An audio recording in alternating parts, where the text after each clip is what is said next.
La pluie, le vent, le froid, le brouillard, aucun élément n'épargne cette côte exposée aux caprices de l'océan Pacifique. Et les vagues les plus agressives semblent s'être donné rendez-vous à cet endroit.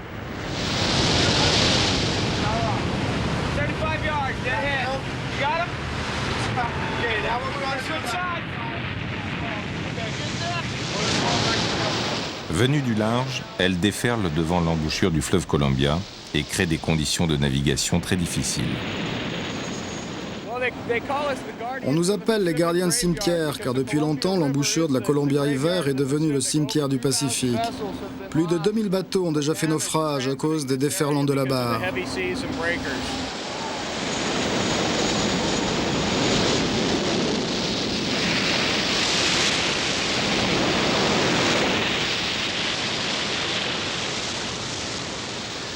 Courant, vent, déferlante, cette barre est devenue le lieu d'entraînement idéal pour les bateaux tout temps des gardes-côtes de la station de Cap Disappointment.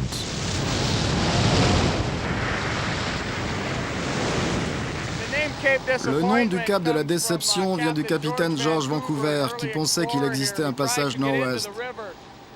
Mais les déferlantes étaient si violentes qu'il n'avait pu franchir la barre. Déçu, il avait baptisé ce cap le cap de la Déception.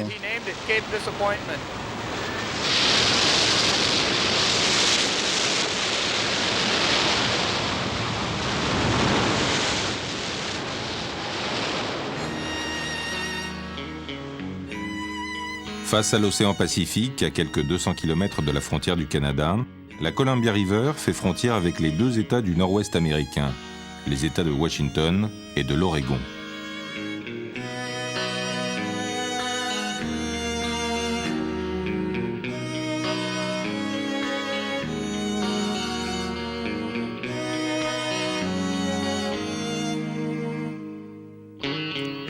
Par la mer, George Vancouver n'avait pu forcer le passage. Quelques années plus tard, en 1804, l'expédition de Lewis et Clark, décidée par le président Jefferson, se met en marche. On est à 3000 km de là, à Saint-Louis, dans le Missouri. Après un an et demi d'efforts, l'expédition atteint la côte Pacifique par une voie de l'intérieur et devient l'un des plus grands moments de l'exploration de l'Ouest américain. Il fallait trouver cette voie navigable qui permettrait enfin à la jeune nation américaine de s'ouvrir vers le Pacifique. Ce fut, pour Lewis et Clark, la découverte de la Columbia River et leur rencontre avec la tribu des Indiens Chinook.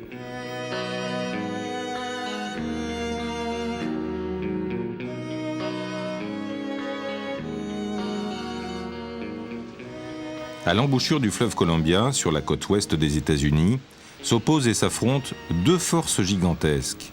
D'un côté, les grandes vagues de l'océan, levées par les vents dominants, et de l'autre, l'énorme flot du fleuve, c'est la barre de la Columbia River.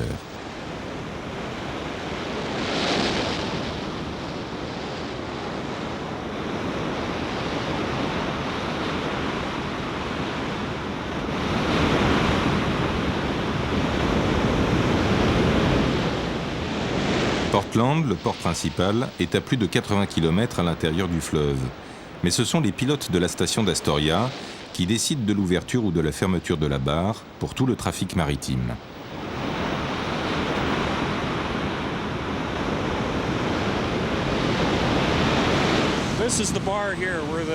Nous sommes ici sur la barre, à l'endroit où le fleuve Columbia rencontre l'océan, et c'est surtout un lieu de passage très violent la plupart du temps.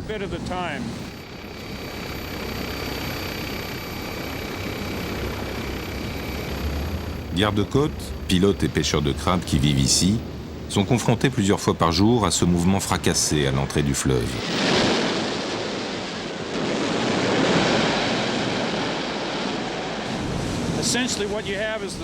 Ce que l'on a régulièrement ici, ce sont les tempêtes d'hiver qui soufflent avec des vents de 50 à 60 nœuds, quelquefois plus. Comme si ce vent essayait de renvoyer le fleuve vers l'embouchure. Aussi, cela donne une situation très agitée lors du franchissement de la barre, ce qui demande une connaissance très spécialisée pour guider les cargos qui transitent par ici.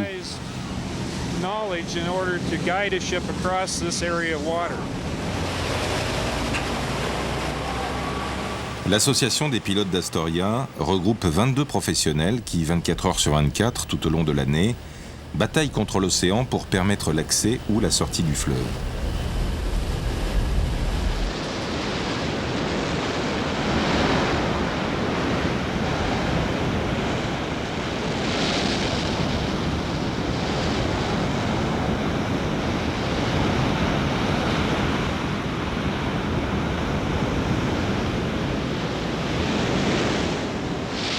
Le vent, le courant, les vagues s'accélèrent à chaque marée.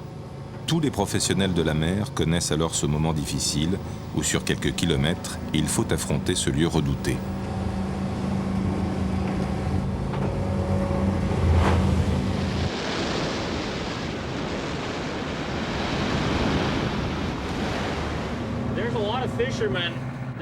Il y a beaucoup de pêcheurs ici, mais peu d'entre eux sont pêcheurs de crabes. Ils ne veulent pas pêcher le crabe. Ils pêchent en été ou lorsqu'il fait beau. Et ils pensent que nous sommes complètement fous de faire cette pêche. Car ici, la mer est souvent très mauvaise et personne n'aime vraiment aller à la pêche en plein hiver par mauvais temps.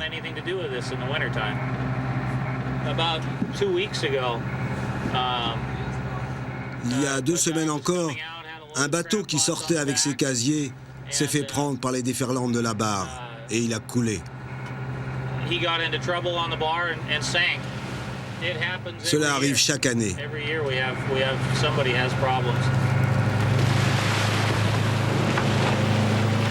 Frappés par la violence soudaine de cet océan imprévisible, les pêcheurs peuvent tout perdre.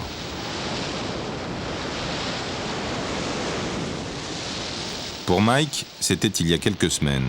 Son bateau coulait en franchissant la barre. On ne sait jamais ce qui peut arriver lorsque vous franchissez cette barre. C'est un gros morceau de ma vie qui est parti avec ce bateau. Je pensais qu'il serait le dernier.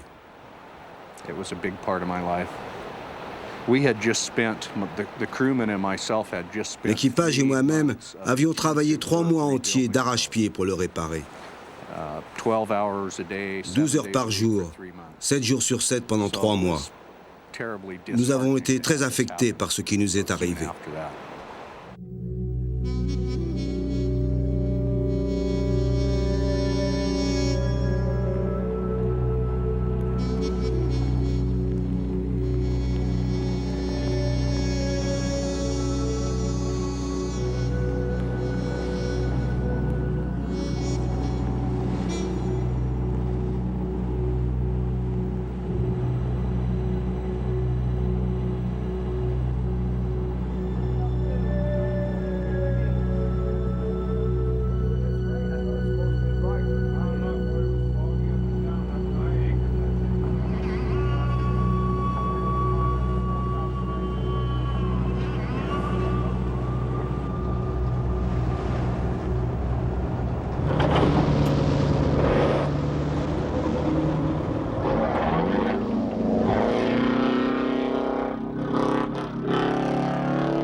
Chaque année, près de 2000 bateaux entrent dans le fleuve pour le grand port de Portland.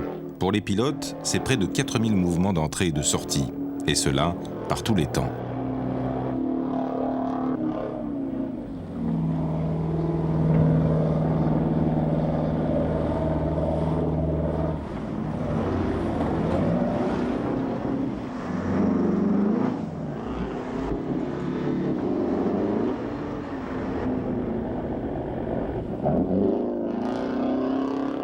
Le capitaine Deborah Dempsey exerce un métier plutôt rare pour une femme. Et sans craindre ni les préjugés ni les éléments, elle est devenue pilote de la barre. Lorsqu'elle est de permanence, elle embarque à n'importe quelle heure du jour ou de la nuit.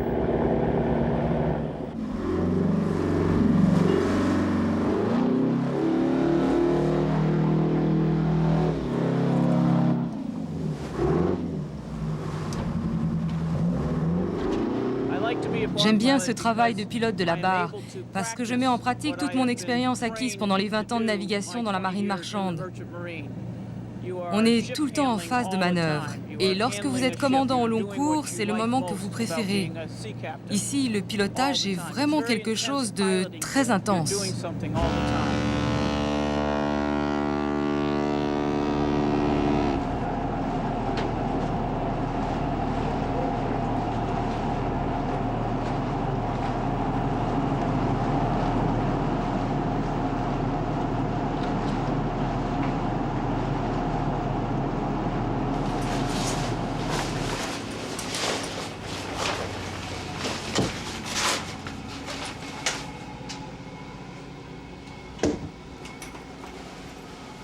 Depuis ses premières régates jusqu'à son nouveau métier, Debbie a toujours aimé relever les défis et affronter les conflits avec l'océan. Pour preuve, lorsque le Lyra, un ancien bateau qu'elle avait commandé, s'est retrouvé en perdition, c'est elle qu'on est venu chercher pour le récupérer et éviter une catastrophe écologique près des côtes de Virginie. La météo était mauvaise, près de 50 nœuds de vent et 6 à 7 mètres de creux avec un bateau qui gîtait beaucoup, 30 à 35 degrés. Moi-même, un mécanicien et 2 ingénieurs avons été déposés sur le bateau en perdition par les hélicoptères de la marine.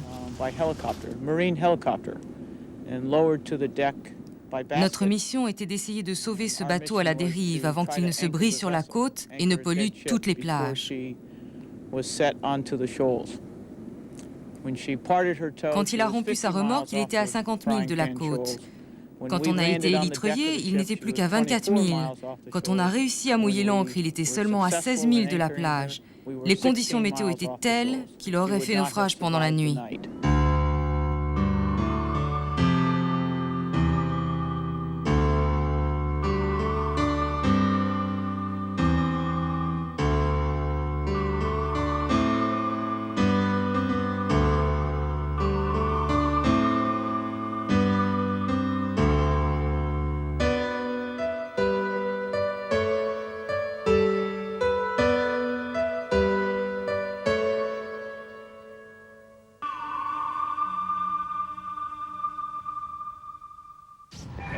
Venant de toutes les stations des États-Unis et du Canada, les stagiaires du Centre national d'entraînement des gardes-côtes américains apprennent ici à manœuvrer dans le mauvais temps.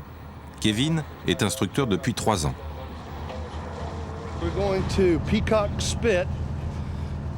Nous allons sur le spot de Peacock. C'est à l'embouchure du fleuve Columbia, au nord, pour nous entraîner à franchir les vagues et faire ce que nous appelons entre nous une approche du terrain. Cet endroit est probablement le plus agité de la barre du fleuve Columbia et peut-être même l'endroit le plus difficile de tous les États-Unis.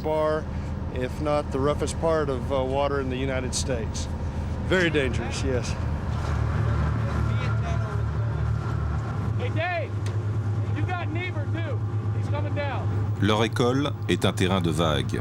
Leurs maîtres d'armes, des gardes-côtes confirmés qui sont aussi des cow-boys du rodéo nautique.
On secourt en moyenne près de 300 bateaux chaque année. Cela va du bateau de plaisance aux gros chalutiers, en particulier ceux qui pêchent le crabe et qui mesurent plus de 30 mètres. Notre activité à la station de Cap Disappointment se partage entre les voiliers qui sont plus petits et qui en général naviguent par beau temps, et les gros chalutiers qui, eux, travaillent en hiver, où les conditions sont vraiment très difficiles. Et cela demande beaucoup plus de travail pour les remorquer jusqu'au port.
Astoria est un vieux port de style victorien.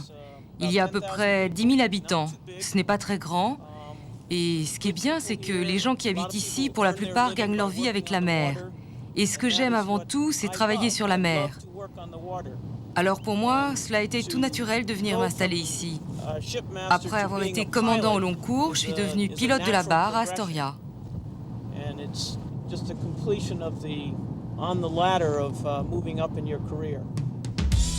Après avoir travaillé pendant 1 an pour Exxon, le long des côtes américaines comme commandant de pétrolier, Debbie n'avait qu'une envie, quitter cette compagnie pour enfin pouvoir naviguer autour du monde, ce qu'elle a fait.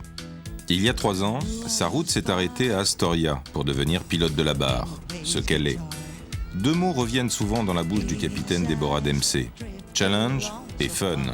Elle aime les défis et surtout bien profiter de la vie. Pendant mes vacances, je voyage. Je voyage sans arrêt tout autour du monde. Et quand je travaille, je reste ici. L'un et l'autre sont complémentaires. Dans quelques temps, j'irai voir des amis à Nice pendant 3 semaines. On fera de la plongée sous-marine et j'espère qu'on ira faire une croisière en Corse.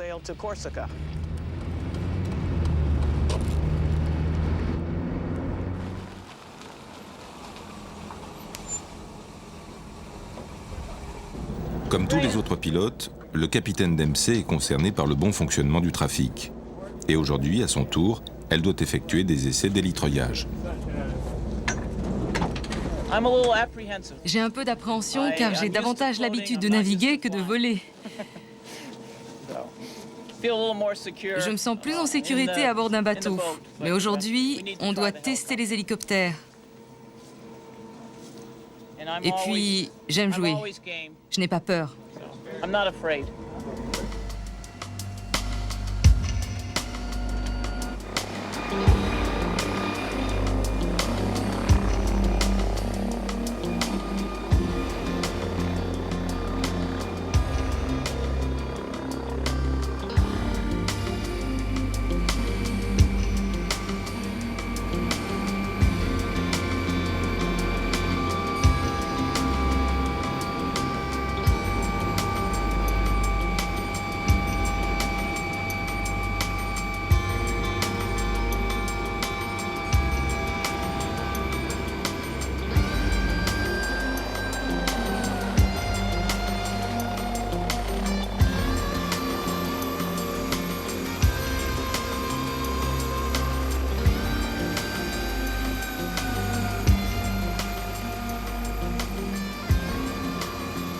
Utilisé par d'autres associations de pilotes dans le monde, le transfert par hélicoptère est testé à Astoria.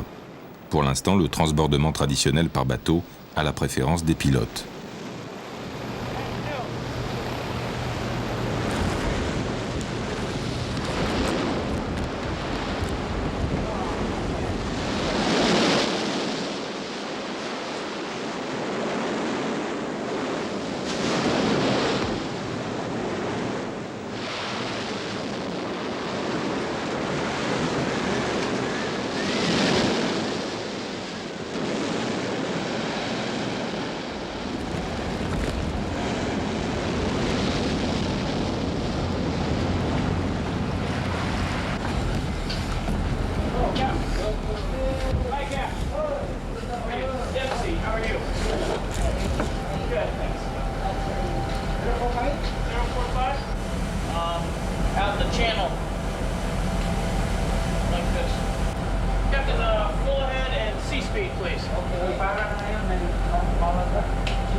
Pendant quelques heures, vous êtes le pacha à bord.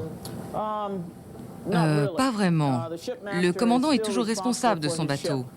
Mais d'un autre côté, je le conseille en permanence pour différentes manœuvres d'approche dans le chenal. Les bouées, le cap, la puissance des moteurs, la vitesse. Mais on n'écarte pas pour autant le commandant. Il est toujours là sur la passerelle. Il est pleinement responsable si quelque chose ne va pas. N'est-ce pas, commandant?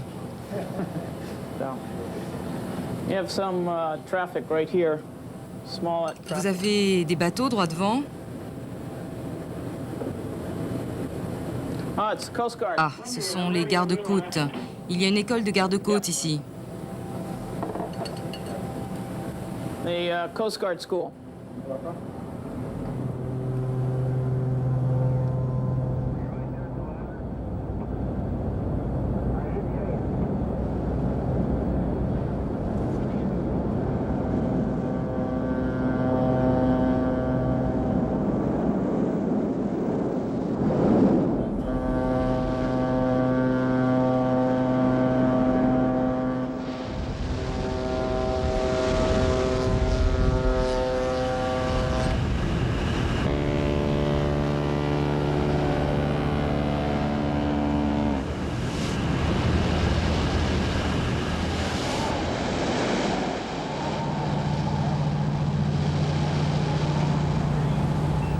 Malgré la largeur du fleuve, le couloir de navigation du chenal est très étroit.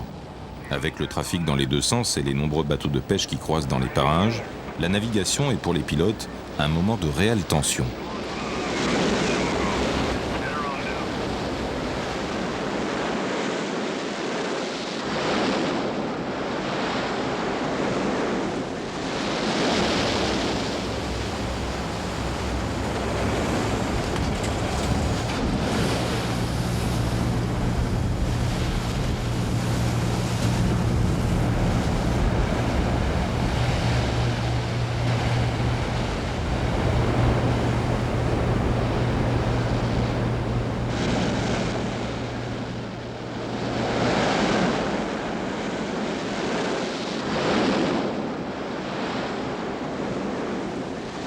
Les pilotes d'Astoria sont les seuls à pouvoir décider de la fermeture ou de l'ouverture de la barre.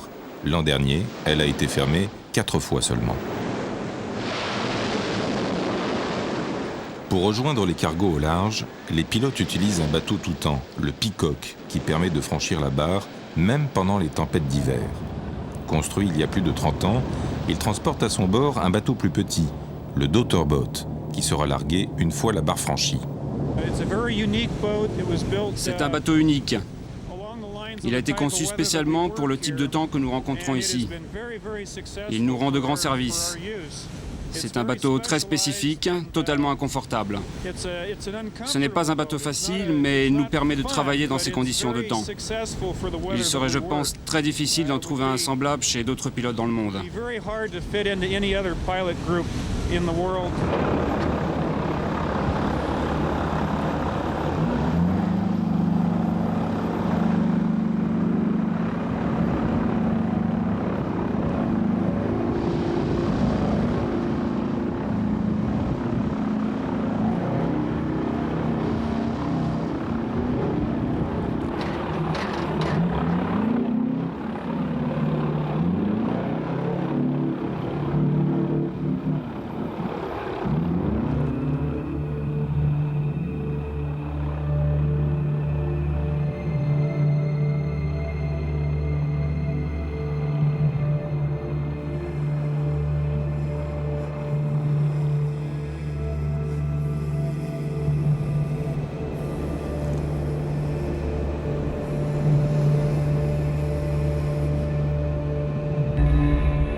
Starboard 10. Starboard 10. The Golden Leaf is inbound, buoy 14. Starboard 10 now. Thank you. J'étais assez inquiète lorsque j'ai commencé la première fois, mais ça n'a pas duré longtemps. Cela m'a pris à peu près 1 an pour avoir totalement confiance en moi. Et bien évidemment pour travailler sur tous les types de bateaux et par tous les temps. On connaît tous les systèmes de radar qui existent, on s'habitue Et ce n'est pas vraiment un problème de passer d'un bateau à l'autre. It's no problem. I don't feel any way about one ship or another ship. They all have a pointy end L'important, and a c'est de one end. savoir où Keep vous them going allez the same way. et de rentrer le bateau dans le bon port.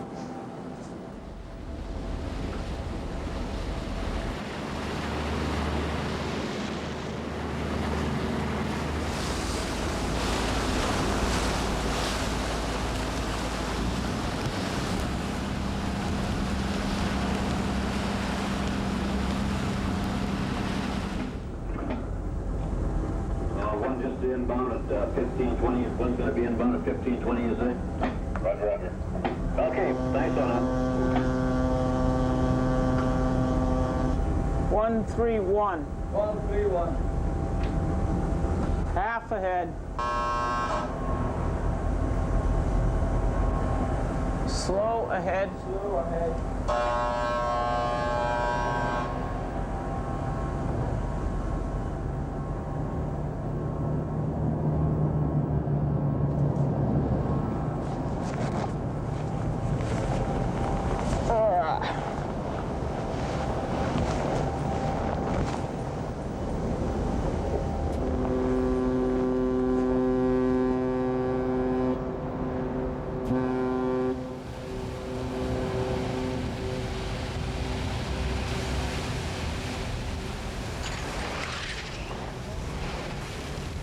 Pour le capitaine Dempsey, comme pour tous les pilotes de la barre, le passage du pont d'Astoria signifie la fin du court voyage.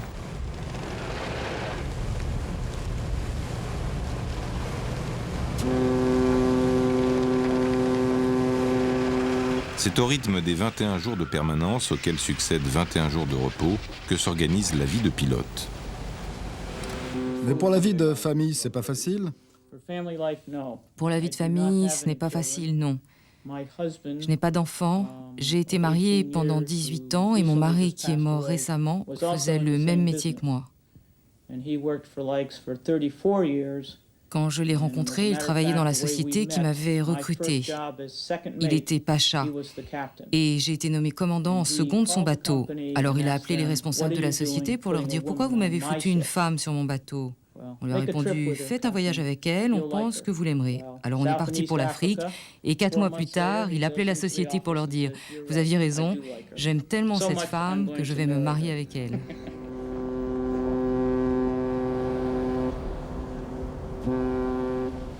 De l'autre côté de la Columbia River, juste en face de la base des pilotes d'Astoria, Ilwaco, le port des pêcheurs de crabes.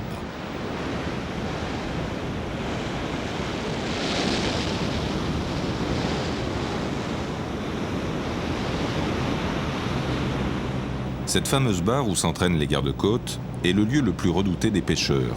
À chaque sortie ou à chaque retour au port, il faut encore la franchir. Le danger est devenu le lot quotidien de tous ces hommes. Même s'ils sont pressés de rapporter leur pêche, ils préfèrent parfois attendre pendant des heures, en pleine mer, que les déferlantes s'arrondissent avant de les passer.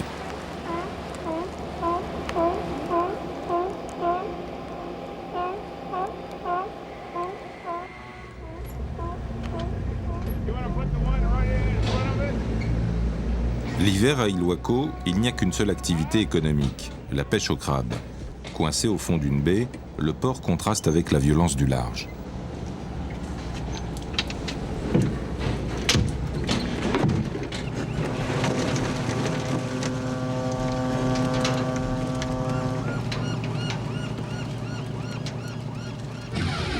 I get a half hour of my favorite country tunes Every hour. with no interruptions.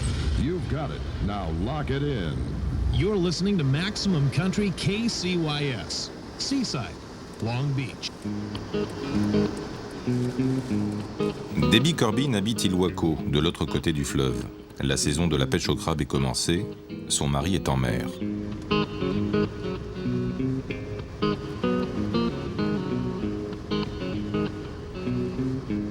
Décembre, janvier, février, les mois d'hiver s'installent. Le mauvais temps va rendre l'accès au port de plus en plus difficile. Pour les femmes qui restent à terre, c'est le quotidien qui continue, avec en prime son lot d'inquiétudes. Mon mari pêche le crabe. Moi, je m'occupe de tout ce qu'il lui faut à terre. acheter de l'équipement, la comptabilité, les enfants, enfin de tout ce qui peut lui faciliter la vie en mer. S'il y a une urgence pour le matériel, il m'appelle à la radio, je m'en occupe. Comme ça, il peut continuer de pêcher. Cette vie est notre vie maintenant, et on s'habitue. C'est une pêche très dangereuse, qui fait peur. Nous savons toutes, lorsque la saison commence, que l'un d'entre eux peut ne pas revenir. Et on ne sait pas à qui cela arrivera. Il faut respecter l'océan et être très prudent, parce que l'un d'eux peut y rester. Ce n'est qu'une question de temps pour savoir qui l'océan choisira. Cela arrive chaque année, c'est dur, c'est vraiment très dur. That's really hard.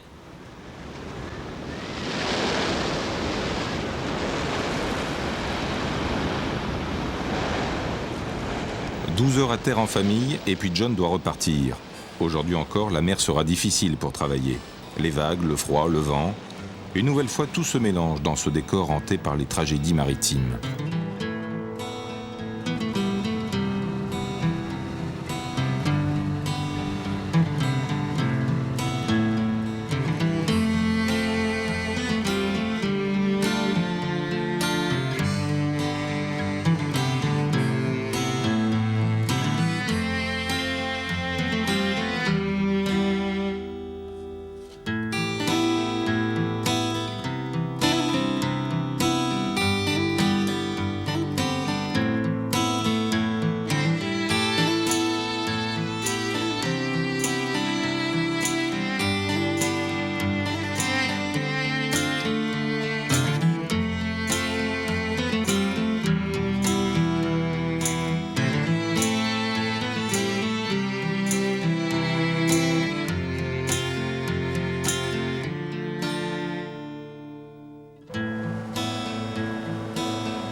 Pour les pêcheurs, les bateaux des pilotes qui sillonnent la barre toute la nuit au rythme des cargos sont une aide efficace pour connaître les vraies conditions de navigation.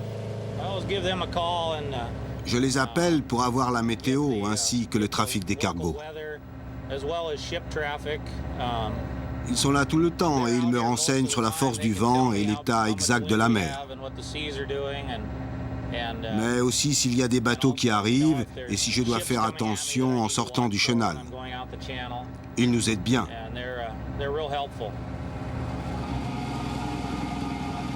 De jour comme de nuit, pour John comme pour les pilotes, le franchissement de la barre leur impose un véritable passage à tabac. Au moment de guider les cargos à l'entrée du fleuve, le vrai piège pour ces derniers reste le brouillard.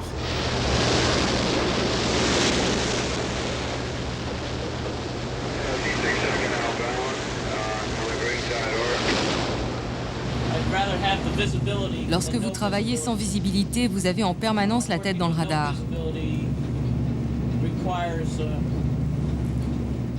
Ce qui rend le travail plus difficile.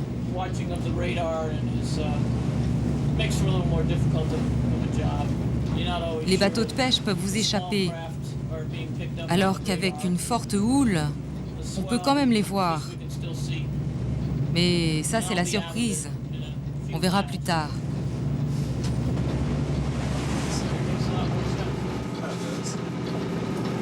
Okay.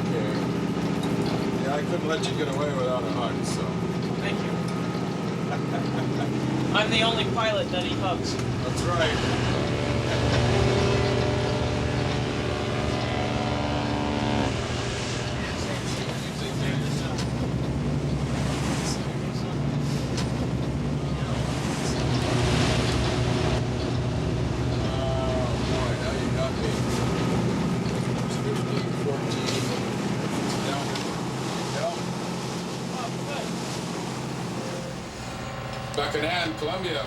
Buchanan de Columbia. Bonjour John. Je suppose que tu veux la météo. Nous sommes actuellement dans une houle de 3-4 mètres au passage de la barre.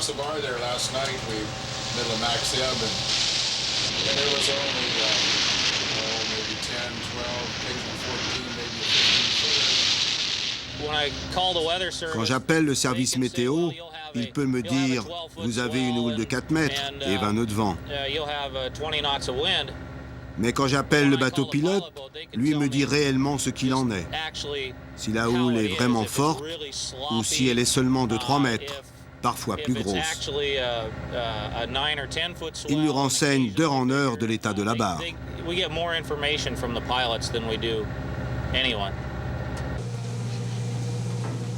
Pendant ces 3 mois que dure la saison, une trentaine de bateaux du port d'Ilwaco vont poser leur casier au large et remonter près de 2000 tonnes de crabes.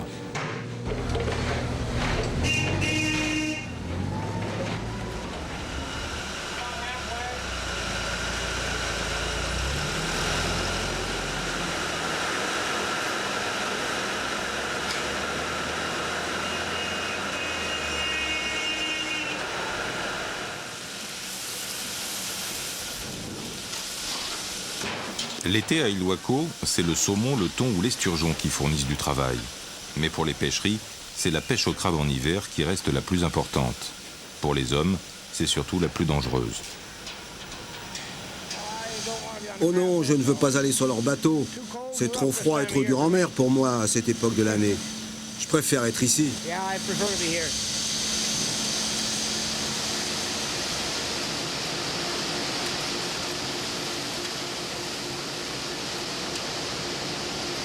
Vendus à la conserverie, les crabes sont traités sur place, dès leur déchargement. Ils sont ensuite expédiés un peu partout sur la côte ouest, du Canada jusqu'à la Californie. Avant d'être mis en boîte, il faut les cuire. Et la recette est simple. De l'eau, du sel et 25 minutes pour cuire les crabes entiers.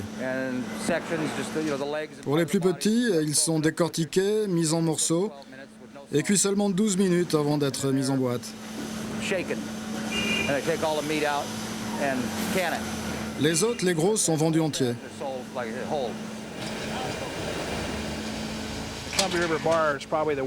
La barre du fleuve Columbia est l'une des barres les plus dangereuses du monde.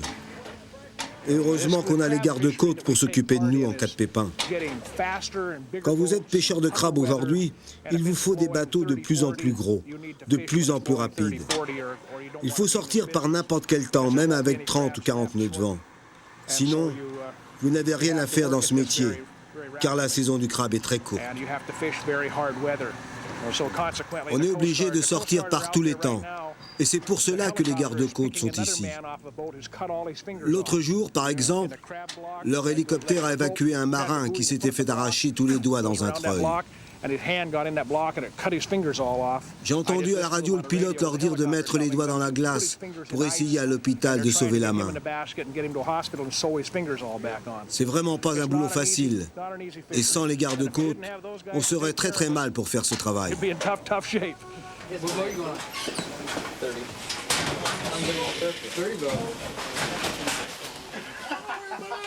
Les pêcheurs de crabes et les gardes-côtes.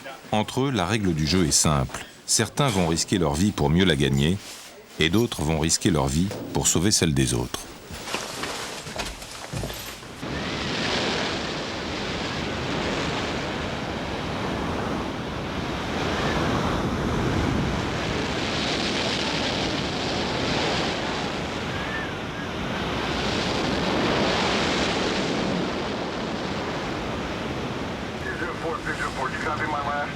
I'll get it.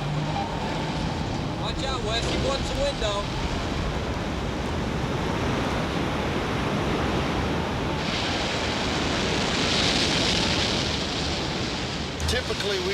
On va toujours là où personne ne va. On vient s'entraîner ici, dans un coin où les autres bateaux ne viennent jamais. Sinon, ils risquent de chavirer ou de se mettre en situation de détresse.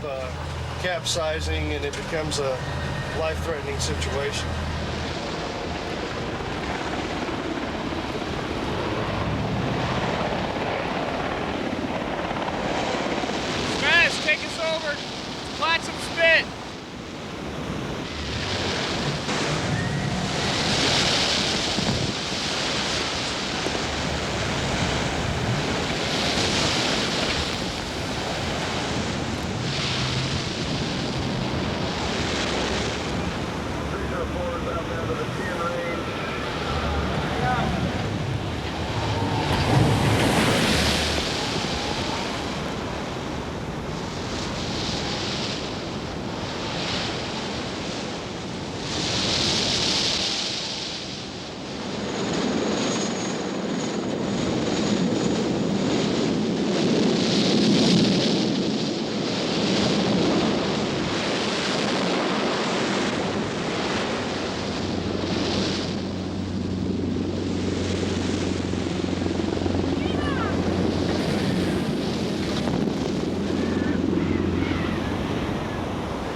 Ici, les bateaux subissent en permanence les assauts répétés de l'océan. Beaucoup de casses, beaucoup d'avaries. Parfois, ce sont les hommes qui sont victimes de ces conditions de violence, de cette fameuse vague imprévisible dont ils parlent tous. Et pourtant, chaque année, ils repartent pour une nouvelle campagne. En fait, si demain je devais construire un nouveau bateau, je l'appellerais la mer, ma maîtresse. Souvent, on se sent tiraillé entre la passion de l'océan et l'amour qu'on porte à sa famille. Et vous devez passer du temps avec les deux. Vous êtes avec l'un et vous voulez aller avec l'autre. Et c'est toujours la même chose. On est vraiment déchiré entre les deux. C'est comme avec une maîtresse. La pêche au crabe, pour moi, c'est comme une partie de roulette russe. Quand ils quittent le port, on ne sait jamais s'ils reviendront. C'est comme un jeu de hasard. Quand mon mari part à la pêche, j'imagine toujours ne plus le revoir. Quand je suis occupée dans la journée, j'arrive à oublier. Mais la nuit, quand la maison est tranquille, que le vent souffle et que l'océan en furie semble venir jusqu'à ma porte, j'ai peur. Je ne pense qu'à ça.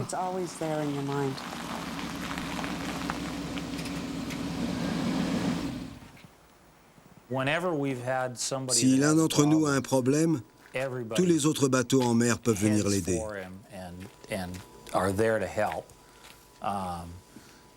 Mais vous ne pouvez pas être toujours là pour secourir tout le monde. Si vous pouvez le faire, vous le faites. Car demain, ça peut être votre tour. Alors que les gardes-côtes, eux, sont toujours là. Si vous avez besoin d'eux, vous les appelez. Ils viendront toujours. Ils ont déjà réussi des sauvetages incroyables par ici. Quelquefois, moi-même, je ne sortais pas car le temps était trop mauvais. Et pourtant, je les entendais à la radio partir par des conditions très très violentes pour porter secours à un bateau en détresse. Je n'aurais pas aimé être à leur place, mais c'est leur travail. Ils le font et le font très bien.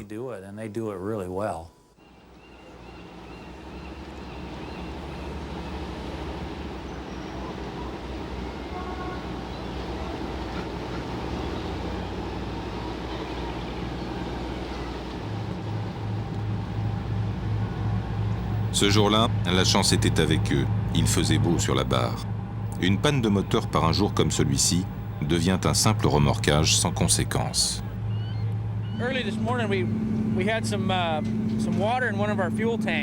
Très tôt ce matin, nous avons eu de l'eau dans notre réservoir, jusqu'au carburateur principal, ce qui a coupé toute l'alimentation du bateau.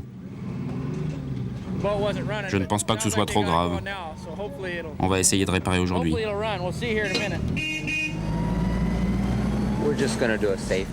On va monter à bord de leur bateau pour vérifier les équipements de sécurité avant qu'ils ne repartent.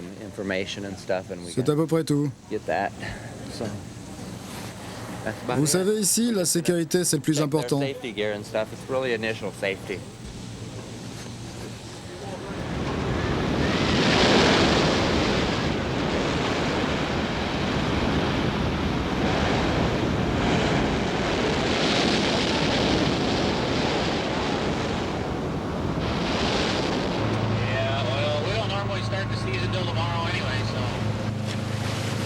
À bord de ces bateaux, les marins sont payés au prorata de leur pêche.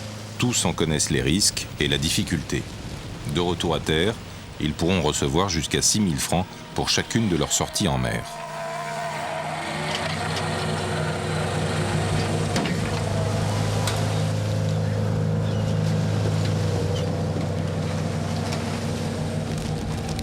Dans n'importe quelle condition, à la limite du gros mauvais temps, ils vont sans cesse relever les lignes de casier. Un geste répété, entrecoupé d'1 ou 2 heures de repos, le temps de faire route sur une autre zone de pêche, si la météo le permet. Oh, vous savez, on vient pêcher là si le temps n'est pas trop mauvais. Mais si c'est l'horreur, on ne sort pas. Qu'est-ce que c'est le mauvais temps pour vous? Une grosse mer. quand les déferlantes passent par-dessus le pont. L'autre jour, j'ai été balayé par une vague d'un bout à l'autre du bateau, alors que j'étais en train de relever un casier. Ce jour-là, le temps était vraiment mauvais. À chaque instant, les vagues pouvaient nous jeter par-dessus bord. C'était pas drôle.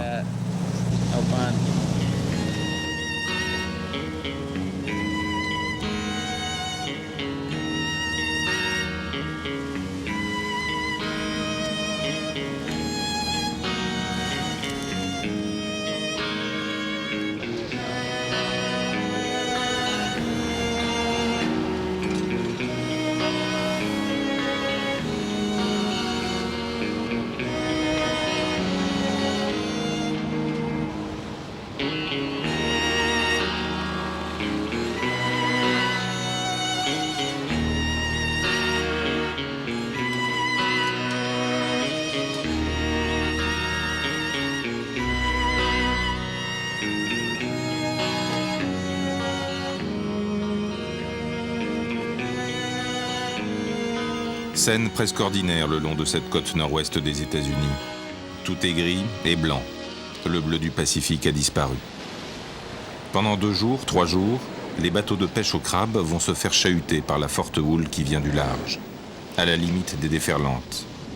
Et si la mer se creuse trop, on rentre. Mais comme souvent, c'est peut-être de là que viendra le danger, car une nouvelle fois, il faudra franchir la barre.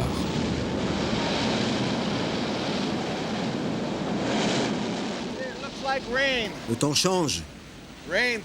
La pluie arrive.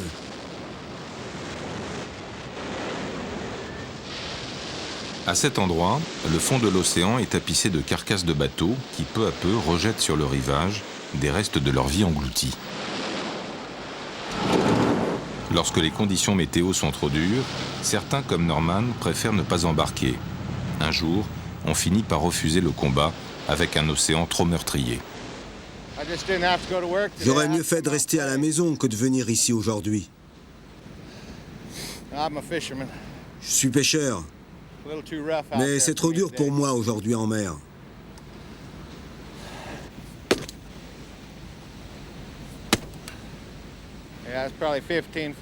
Il y a 3 ou 4 mètres de creux dehors.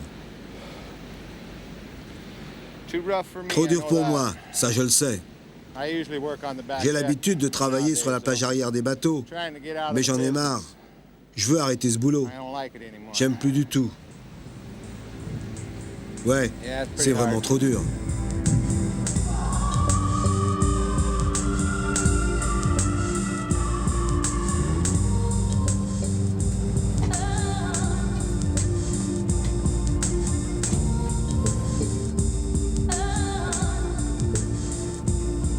Pour vivre à Ilwaco, lorsqu'on est pêcheur ou lorsqu'on est femme de pêcheur, il faut savoir accepter ce jeu de la vie et de la mort qui revient, obsessionnel et toujours répété, à chaque instant, comme le refrain d'une chanson triste. La pêche au crabe, pour moi, c'est comme une partie de roulette russe. Quand ils quittent le port, on ne sait jamais s'ils reviendront. C'est comme un jeu de hasard.